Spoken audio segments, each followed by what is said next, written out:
Everything that lives dies. Death is just a fact of life, as is decomposition. Normally anyway. In the world of Fallout, the process of decay seems to vary quite a lot. Sometimes, bodies that died years ago can enjoy an open casket funeral. Why is that? Doesn't make any sense at all. Let's talk about decomposition and Fallout.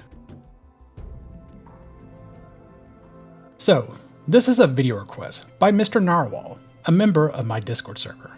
He presented his theory quite a long time ago and asked me to make a video talking about the seemingly lack of decay in Fallout. In 76, you can find bodies that are several years old. Even in the original timeline, the game launched prior to Wastelanders.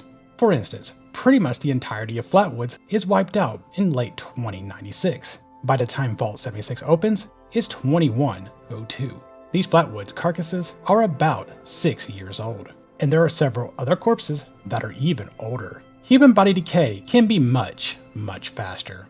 While there's plenty of environmental factors that can alter the speed of such decay, a body can become a skeleton in a matter of weeks or months. The hotter it is, the faster decay is, and the dead people of Appalachia have enjoyed several summers that can get pretty darn warm.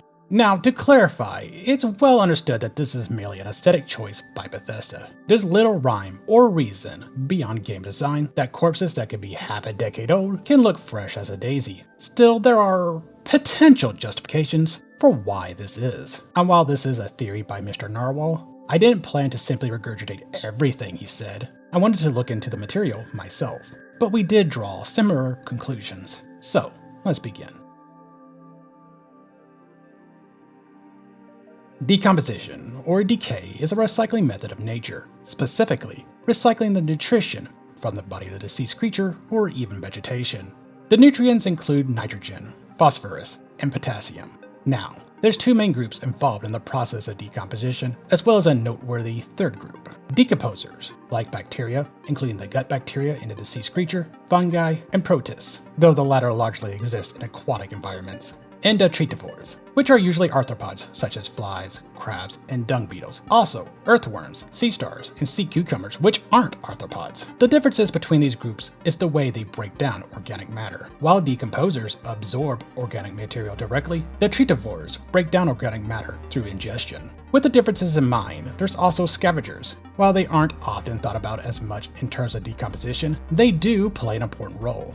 You might, understandably, be misled to believe that scavengers are a form of detritivores, but they do not eat decaying plants and often take much larger bites of a corpse than detritivores would. Still, they do help to break down a body and allow the decomposers and detritivores to reach other parts of the body easier with each rip and tear.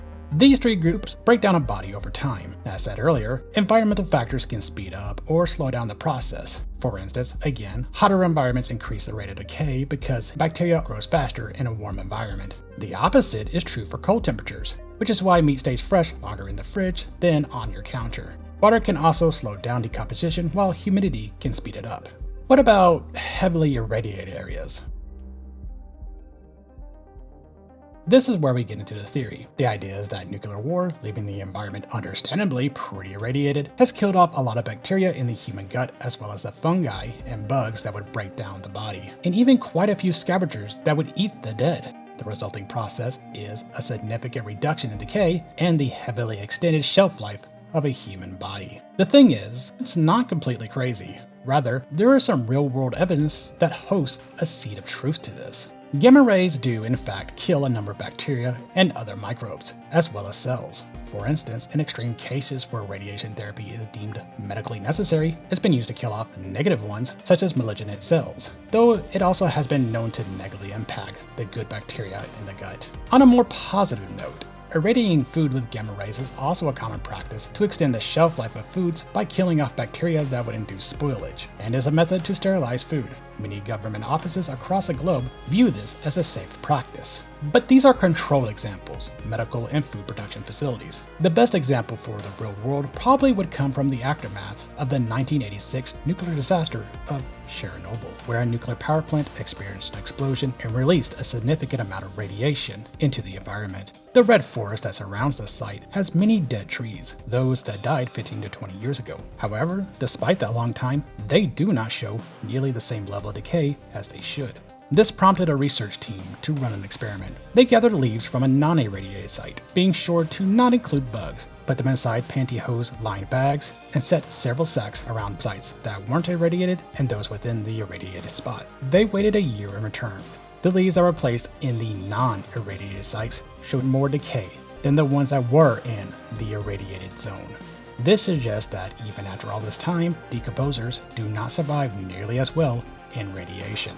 It's worth noting that the area also has noticeably less wildlife in comparison to the non-irradiated spots, which may play a part, though how that would translate to fallout in its worldwide nuclear stage is less certain.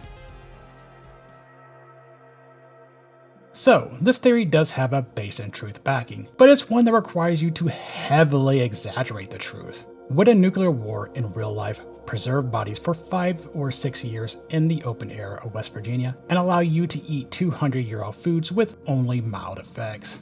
Very, very unlikely. But that's the catch here. Real life with real life radiation. Fallout's world benefits from having sci-fi radiation, which has a fantastical, almost magical quality to it. It can do anything and everything it needs to. Giant animals, crazy mutations, and even superpowers. The idea that it can, unintentionally, preserve food and corpses for an extremely long time becomes less absurd when you look at that aspect, and know there's a small seed of truth to it. It's just truth that has been stretched to, well, absurd levels. But even with all this justification, the reality is it was not an intentional aspect of the game. It was just a design element that likely stemmed from being overlooked because it's not important for gameplay. Fresh corpses exist because it's an available asset, not because of lore. Even still, it's a nice excuse if you find yourself ripping your hair out from the illogical nature of it.